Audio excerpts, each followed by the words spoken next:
Investigators are providing more details about the assassination of Minnesota State Representative Melissa Hortman and her husband.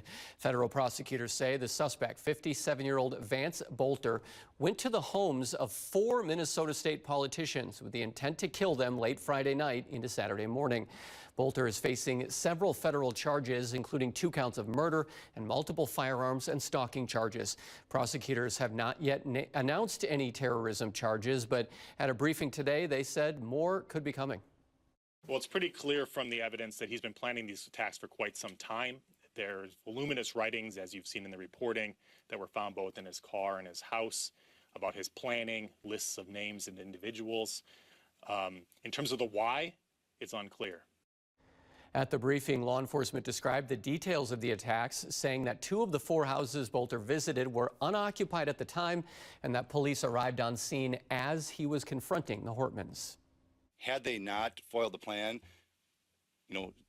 essentially took his vehicle away from him, which involved all his maps, all his names, all his weaponry, I would be very scared what it would look like over the next few hours had we not done that. Federal prosecutors say that while it is an option, it's not yet clear if they will seek the death penalty for Bolter. Wisconsin U.S. Senator Tammy Baldwin and Congressman Mark Pocan were both on a list found in Bolter's vehicle. A list of about 70 names was found recovered from the fake police vehicle that was left at the crime scene. The writings and list of names included prominent state and federal lawmakers and community leaders, along with abortion rights advocates.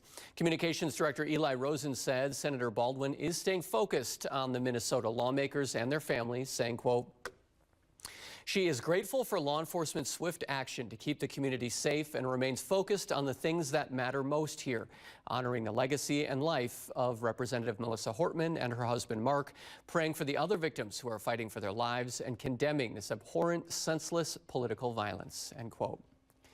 A memorial outside of the Minnesota State Capitol for Hortman and her husband continues to grow. People have brought bouquets of flowers, American flags, candles, and left messages on Post-it notes as a tribute. Minnesota Governor Tim Walz ordered flags flown at half-staff at all state buildings to honor the former House Speaker.